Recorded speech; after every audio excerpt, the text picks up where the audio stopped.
rabies vaccine journey on my shit-ass body. As you can tell, we're back to the old style Berta that can't breathe, stuff sinuses, and sounds like I've got a horrific cold in the morning. And we have contained via all day long allergy medication. Once we learned through iodine contrast reaction, allergies were a problem for me. No fucking clue. Until I almost had anaphylaxis. I'm like, okay.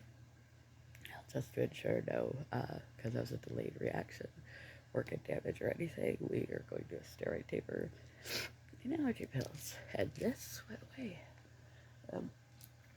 So far this morning, no go. Come on, round 2 of 4, and not as bad so far as the first booster of 4 injections, which was actually 6, but they kindly double packed the leg needle, and just gave me 4 shots, or 3 shots, should have been 5 shots, something like that.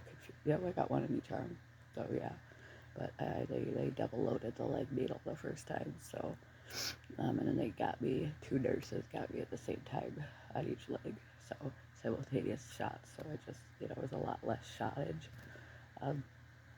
but whew, and I don't know at this point if my immune system is overreactive, underreactive, or just very fucking busy, trying to keep all my bullshit contained and be remotely functional. Last time it was like, super exhausted pain, unusual pain, severe pain, severe exhaustion. I had me the next day completely laid up in bed. I didn't even put 2 and 2 together. That was maybe for the vaccine. Adding to my bullshit. And I just was in bed until I got up and got my wobbly ass on the e-bike and went and got drinks for my partner and his father, who were chopping wood and trees and stuff that were falling in the yard from the tornado storm mess here, and then shortly after I went back to bed. I had my second shot yesterday, and his friend, my friend Phil, took me, and told me the second time I've seen him since my hysterectomy, which was other than the other appointment he took me to, the last time I had seen him. So it's very kind of him to take me to these appointments when Cam was too sick to do so, because I haven't been, I barely, quite evident. I'm barely contributing enough to be a decent partner. I do not have much left to be a decent friend. So, it's very nice of him. He took me to my appointment. It wasn't as long. It was only a little bit longer because I had a lot of questions. And I figured they wouldn't know. They just, they're not rabies experts. They're just experts at how to give the injection. But they told me where to go, what I need to do. I need my tetanus updated, because I do anyway, but I was going to get that done at my next follow-up doctor's appointment. So I got a listing. You could get a listing of all your vaccines and where they stand, at least in the U.S., from your pharmacist. Awesome. And I was going to have my primary get me up to date on all my shit, because I didn't realize I was out of date on some of my shit, including my tetanus. And every time I sign into my patient portal, the local hospital, they're like, your tetanus is overdue. So that's how I knew that. But they didn't ask me at the ER, and I didn't know it was relevant. I thought it was just rust. I didn't know. It's like, that's why we go to doctors, because we're not doctors. And, sometimes they make presumptions. They just said, tetanus is up to date. I was like, my tetanus isn't up to date. I talked to my partner knew better than I did, that, hey, you can get it from any wild animal, anything, you need to get, you need a tetanus shot. They're like, oh, So we'll find that out. I gotta talk to the health department today and find out. And I've heard rumored that maybe I could get it at a pharmacy, at the grocery store pharmacy by our Kroger. It should be faster than going to my primary just for that. But if I fall into the low immune category, thanks to the RA, the C4 complement deficiency, or the continuation of post-rabies vaccine by Humira,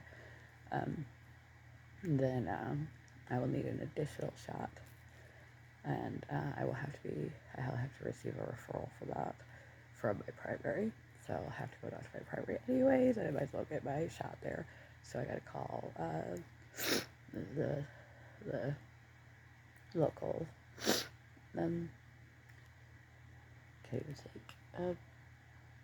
health department to get more information, and then call my primary and let them know said information. Then probably go out there and get the whatever I need and a referral back to the infusion center for any additional shots or things that I need from them. Cam is beginning to feel a little bit better. He got up to go to the bathroom, and I checked in with him, and he was able to eat a little something for the first time in a couple days. Poor guy's really sick.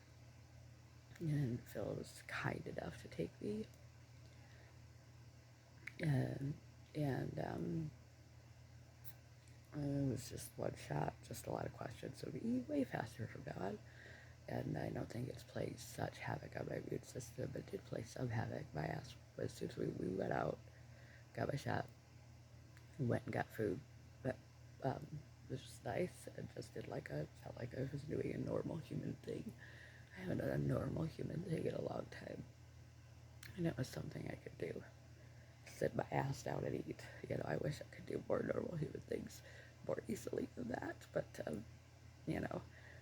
being upright and consuming food, I could manage that. That little conversation. So it's nice to do that. And went from there back home. Kim was not sociable, which I completely relate to. Totally okay. And I was exhausted. So my ass was in bed at 8 p.m. And fast asleep. This morning I've taken all my morning medications, though you cannot tell really at all. My eyelids are half open, and I cannot breathe. I'm taking caffeine pills and everything too. I have no idea where my compression sleeve is for my bicep. I didn't want to wake Cam up digging for it. I ripped it off last night because I was cutting off my circulation too much, and it needed to be free for a while. But I'm in pain, and I didn't like it, but I would like more not to wake my partner. But so far, no fever so far. I don't know. We'll have to see how the day goes. It's one shot is a lot less potent than many, but it kind of needs to be that way. And if you get the unfortunate circumstances of a potential or probable rabies thing, you should get on it. I mean, there is no time window. As long as you're not experiencing symptoms, you're still within the incubation period. FYI, incubation period could be anywhere from a couple of days to 24 years or so before it shows up. It can just sit in your body and work its way into your central nervous system, which is what it does, and then right up to your brainstem.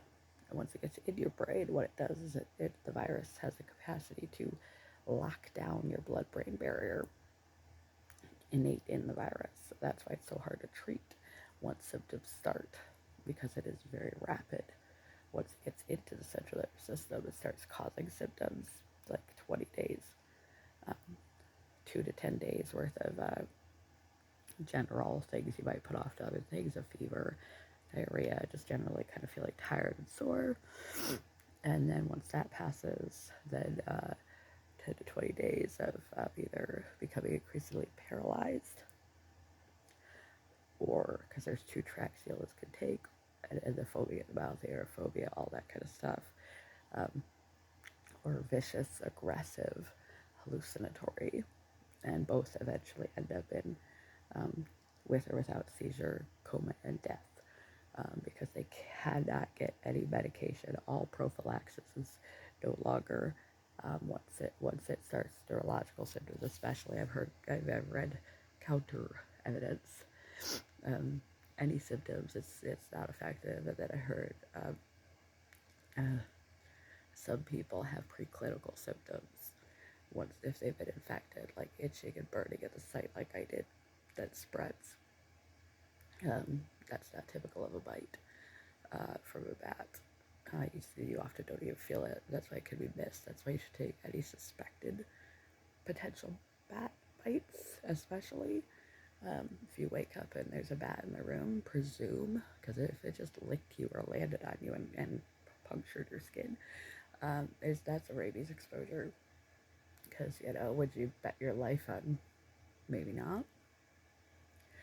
Not worth it. Even though this make me feel like dog shit. Pretty sure.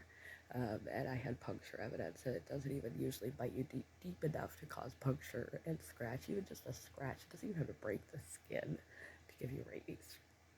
My ass sat on it. I think the increased pressure of my body weight on the bat. I do not blame the bat. I pray to God I don't get rabies from it. I'll be a little pissed off, but I still don't blame the bat. I sat on the fucker. I would bite me too. That's a lot of weight on a little guy. If it wasn't for the couch, he'd be dead. So, I'd scratch and bite me too, but I think that's why the puncture wounds are so visible, and the claw marks is because by the weight of my body squashing the dude, or dudette, whichever case it was. But so that's a lot. That's a lot of entrance, because they usually, like I said, they will not even make it into your skin. The puncture wounds will be gone in like 45 minutes. Nurse told me oftentimes people get known definite bites, and there's no evidence within 30 minutes, 45 minutes that they've ever been a scratch, a lick, anything. If you wake up and if you go to a room with like someone who is mentally or physically impaired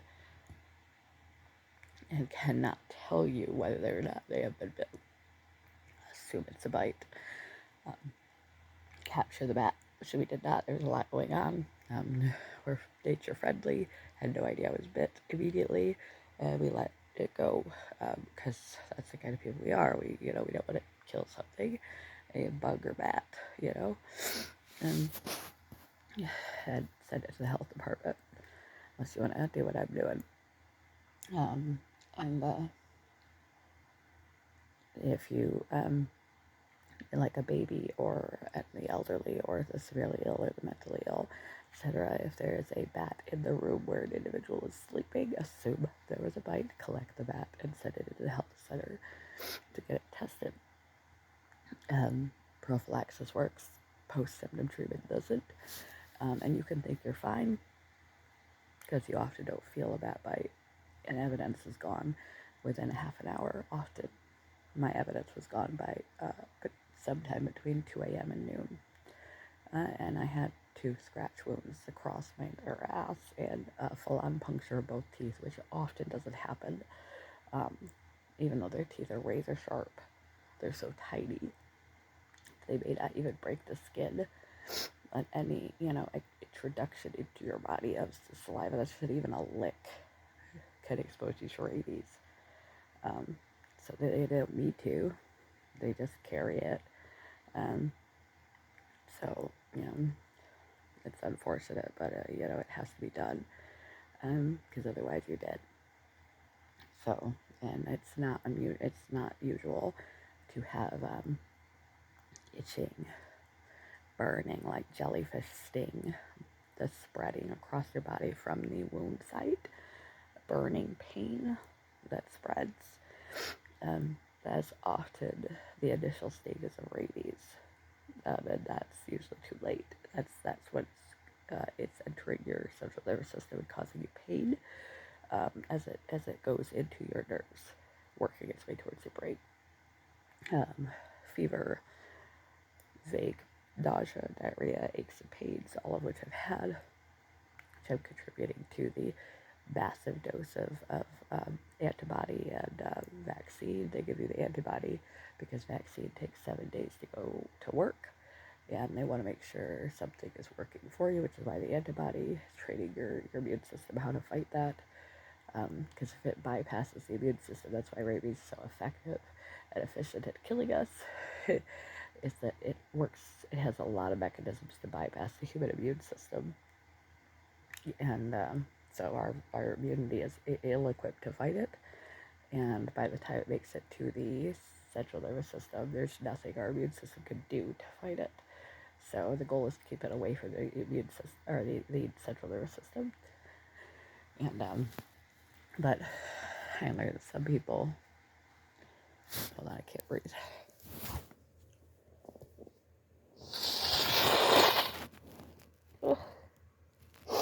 Oh.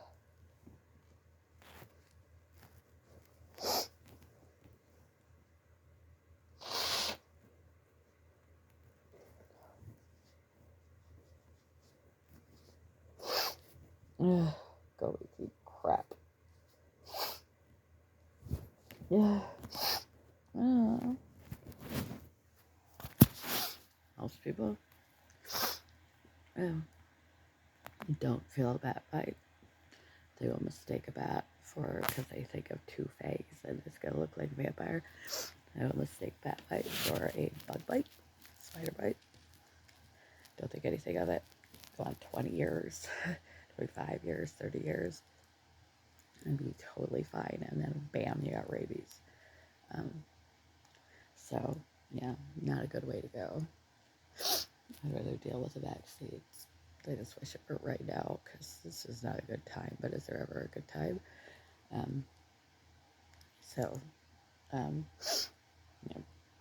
So far I came home, and after it felt like I don't know, a little bit of food in my body and a little bit of outing, it's just like wiped me right out. Plus the little bit of yard work I did, and my fever had kind of gone and stuff, and it was nice to do a normal human thing. Like I could manage that, sitting on my butt, putting a little food in my body, and having a little conversation. Like I can do that. It's nice to do a normal human thing with somebody. That was nice. I wasn't like forcing myself. Felt like I had a bit of a life for a second. At home, can't not feeling well at all. And I kind of wanted to steer clear, give him the space to be sick. He doesn't really want my help when he's sick. And he just kind of like, unless he asks, he kind of just wants his space. He doesn't want to be bothered or pestered, and I was pretty beat anyway. I laid down at 8. My ass was out, and I'm pretty sure it's vaccine. So I've been asleep since 8. And all of my medications, my allergy pills, nothing is helping. Momento, I will take my antivirals that have nothing to do with the rabies, but I was informed that yes, I can't take the antivirals. This is not a Humira, and I already took my steroids, and hopefully that will help me to breathe oxygen. And so far, no fever or diarrhea or any of that kind of stuff, which is good. But yeah, some people in the preclinical phases can feel extra pain and minor light fever and just kind of crap. Like I said, when you're this sick, it blends in. It's hard to tell. The itching, like I got stung by a fucking jellyfish on my butt, is what prompted me to take a picture before the evidence disappeared and see what the hell was going on with my behind. And that's what was going on. So, If in doubt, or if you're caring for someone who cannot speak for themselves, um, capture the bat. If you cannot capture the bat, just go rabies shot guaranteed. And it's not like it used to be. It's not in the belly, arms and legs intermuscularly. Sorry. Can't breathe. Uh,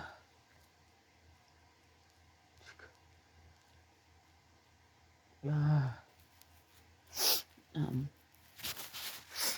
so it's not as bad as it used to be.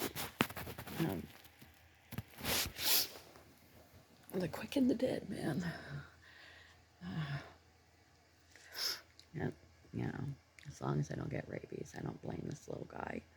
Then I would, you know, like I said, as long as I don't get rabies, I don't blame him or her, and I don't feel bad about letting it go, as long as it doesn't have rabies. I feel bad letting a rabid bat back into the universe, but, you know, there was a tornado. I'm sure its echolocation, its house probably fell over. It's all confused, and there's neighbors, and my neighbor's chimney has bats. His camp's neighbor's chimney has bats. And so it probably was just trying to go fuck home, get out of the fucking tornado, and the flying trees and debris and everything. And our door was open because we were getting out helping people, and such. And the door got left open. Why it went on the couch, who knows?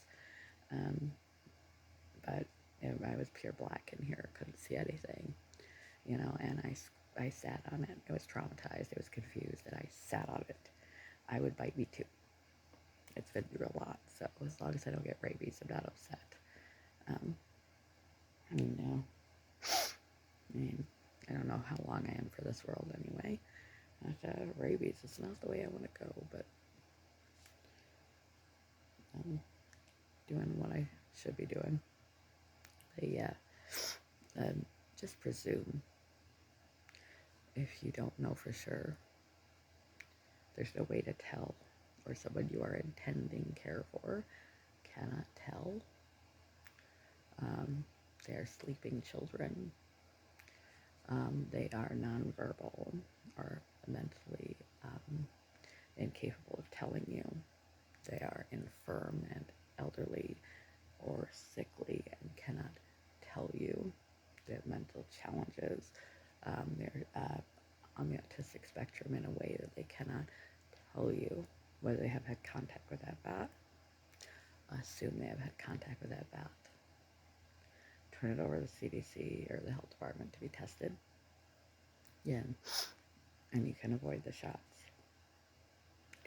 It's unfortunate. I wish we didn't have to do it, but you gotta do it. And if you have been bit, like I said, the bite marks can resemble. It's unlikely. They usually don't even manage to get both fangs in because their mouths are so small. So it looks like a spider bite if you even notice it at all. They typically don't have much of a feeling. Might be a little sting, like you just, oh, what was that? Like a spider bite or something. You don't feel it, or you barely feel it. Rarely do they leave the two fangs, you know, unless it's a super deep bite like what I got. And there's often no symptoms. So any exposure, potential exposure is an exposure, a definitive exposure is an exposure. Rarely ever, but some people have the capacity to feel the early symptoms, preclinical symptoms in your prodromal phase, which is still treatable, and that is like low-grade fevers, malaise, generally feeling like crap, extra pains and stuff, which all just kind of blend in. I know I was worn down. I just thought I was having a bad day, but and it's that burning, like I got stung by a jellyfish that spread from my butt cheek down my leg and into my groin and into my belly, like slowly spread over 2 days and then just magically vanished. That was like, that's fucking weird. That prompted me not to ignore it despite we were blocked in by trees. Some people have that. And if it wasn't for that, you know, because Cam kind of was like, I was even kind of like, you know, and the neighbors kind of like, you know, and I felt kind of like I was being a hypochondriac, even to just concern myself with it. You know, we got like tornado debris to clean and everything else that we've always got, and we're blocked in by trees and no electricity, just so many other things. Yeah, but I just couldn't ignore the phenomenal level of weird ass fucking pain that seemed to be spreading like I was bit by a rattler or something. It was poison spreading through me. Um, I couldn't shake.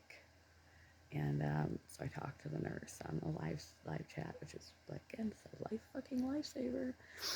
Um, and she tried to try and get out of it with on speaker so Cam could hear, explaining all the reasons why it couldn't be. And she gave me an education about how it actually works. And then I absolutely need to go and get a shot as soon as possible. So we started. First ones kicked my ass. Fever, diarrhea, etc. This one, so far, my immune system is so overwhelmed right now that my allergy pills are doing nothing to contain my exaggerated immune response, which are mast cells, your allergy cells, your antihistamine cells, which antihistamine comes from your mast cells, are not being contained by my allergy medication today because they're just on blast trying to ramp up the rabies vaccine prophylaxis. And like I said, I went out and it was so nice to just be out, you know, doing something I could manage physically and cognitively, a little conversation, a little upright sitting. I wish I was able to do more than just sit and eat, you know, but I'll take life where it comes. And a lot of questions answered, and came home, said hello to Cam when I was back, showed him pictures of dinner with Phil, and went promptly to sleep on the couch since 8 p.m. Like, I was so excited, and I didn't plan to go directly to bed, but holy moly. And I've been asleep since. And I woke up, took off all my meds as quickly as I could. I feel miserable. Not as miserable as I have been feeling the last couple days, which is good. Since I just got my booster. And when I stumbled into the bathroom to get my tissue, realized that today is my surgery follow-up. I'm like, oh yeah, fuck. I just had lung surgery. It feels like so fucking much has happened. It feels like another lifetime ago. Like a month and a half ago, I just had lung surgery.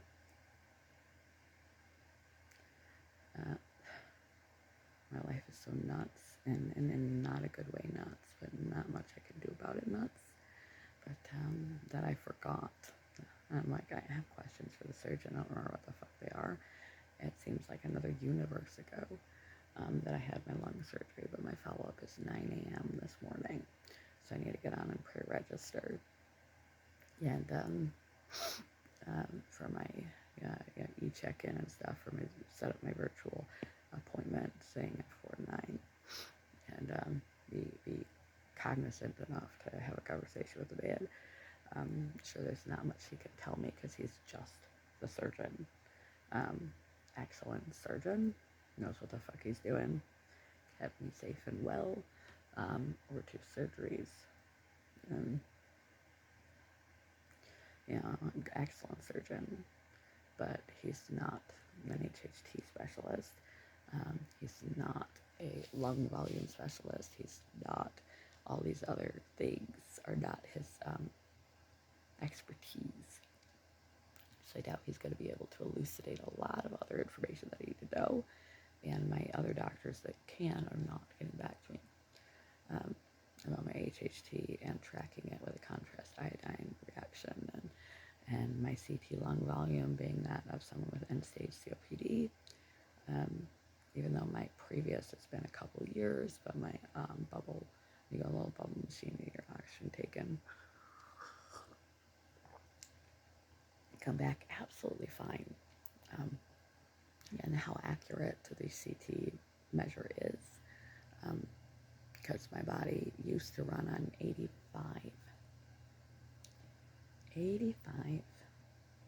pulse ox. Not a broken pulse ox. I tried 3. Back before they first found my AVM, when I would collapse, and they diagnosed me with POTS,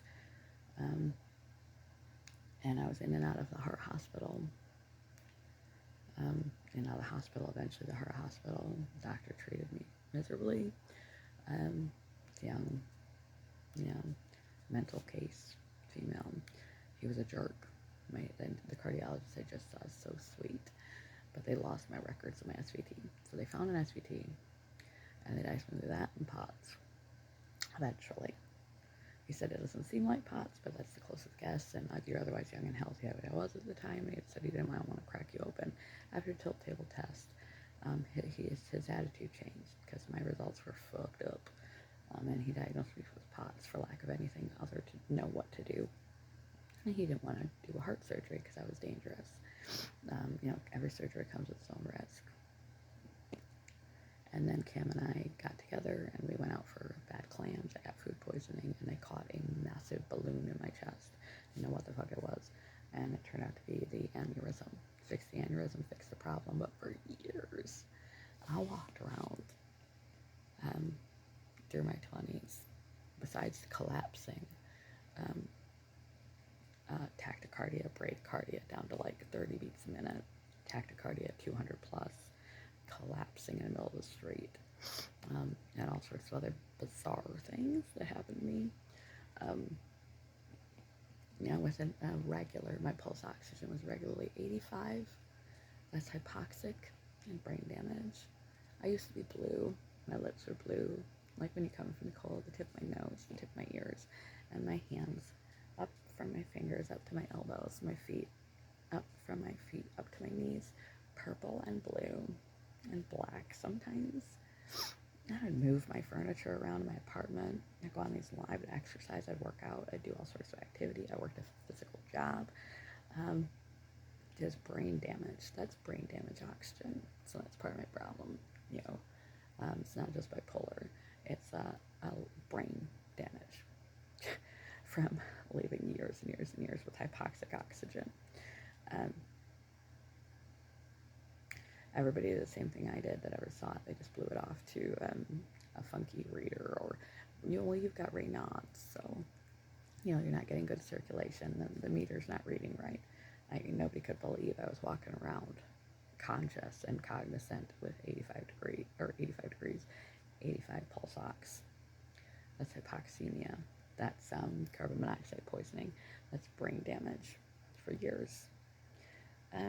So my body has become efficient, let's say super efficient, at using the oxygen it has available to stay alive, because your body does what it can to keep you alive. So with every successive lung surgery, my oxygen has gone up. My pulse ox now reads 100 ever since before the last AVM was fixed. It was like 97, 98, which I was like, yeah, I'm doing good. And now, after the last lung surgery, it's typically 100, which is fucking nuts and awesome for me. Not like the damage done isn't already done, but I'm like, wow, yay, I got 100. And then I get my CT results back, and they check my overall lung volume, because I know I have at least one partial collapsed lung, and then all the scar tissues from the surgery, because just like adhesions in the belly from abdominal surgery, anywhere you have surgery, it's a give and a take of surgical risks, and then every surgery leaves scar tissue, and every bit of lung that they coil up, you're blocking the dam of blood flow, so that's less blood that's getting to my lungs.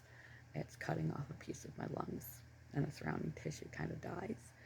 And again, there's so many coils in that one area. That's why my lung is kind of collapsed in one area. So I have a blood oxygen of 100. But according to the CT volume expansion test,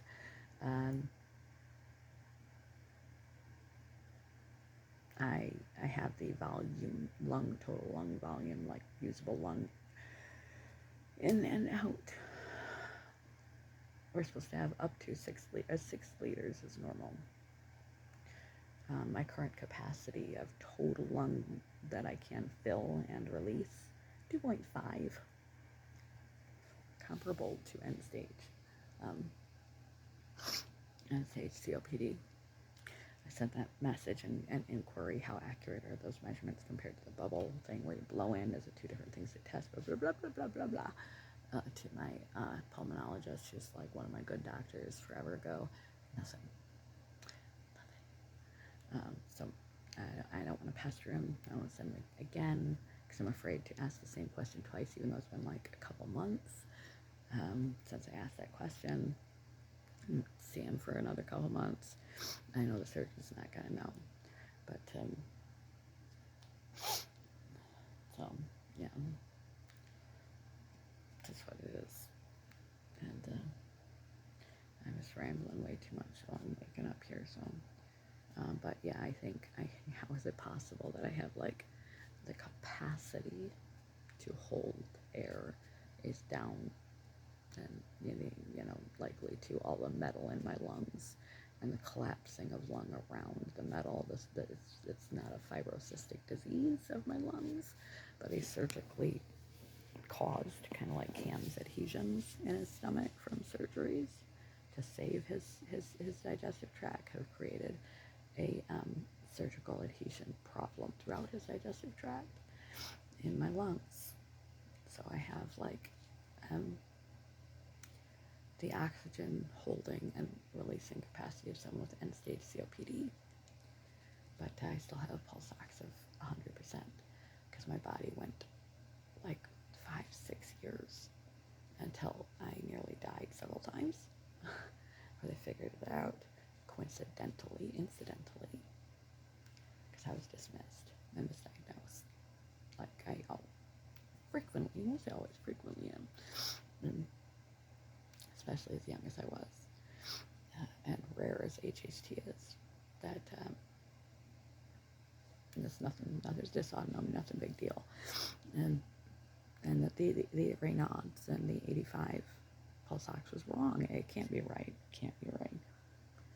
And my body got used to functioning on hypoxemia, hypoxic, dead, brain damage, dead levels of oxygen, because it had to do it over the course of its whole life, worsening until it just couldn't cope.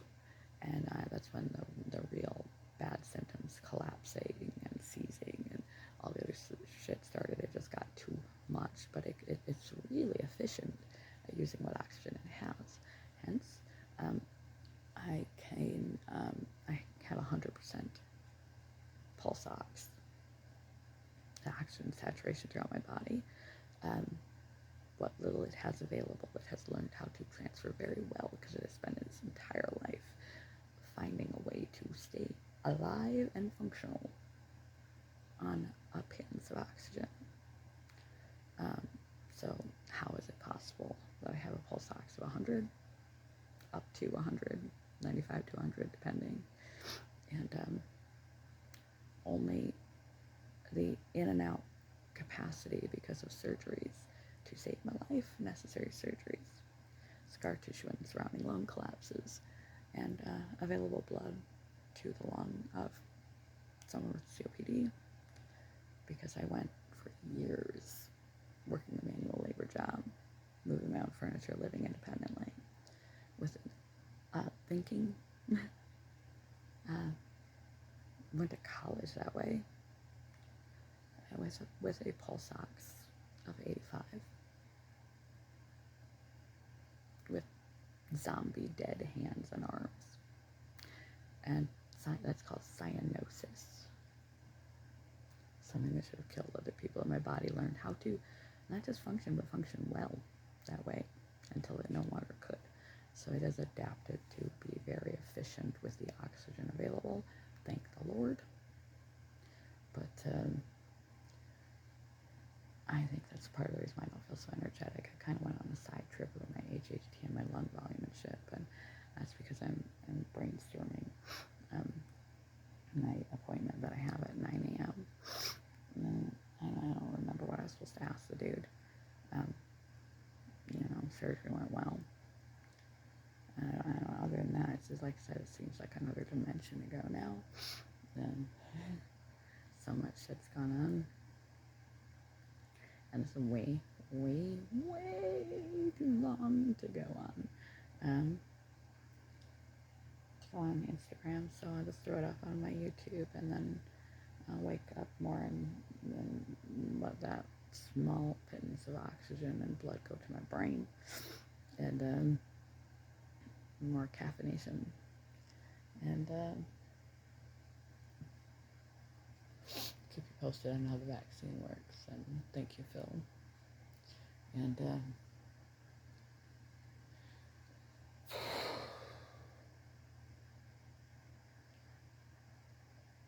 post it on Instagram. So, hello YouTube. Sorry I have not, as promised, posted happiness shit. They keep being fucking sick. And now, like I said, if my life were like a Netflix binge-worthy series, this would be the point at which I quit watching. Because it's getting fucking stupid now. Tornadoes and bit by rabid bats. I would think the writers were running out of ideas. It's that fucking stupid. But it's true. So goes the days of our lives.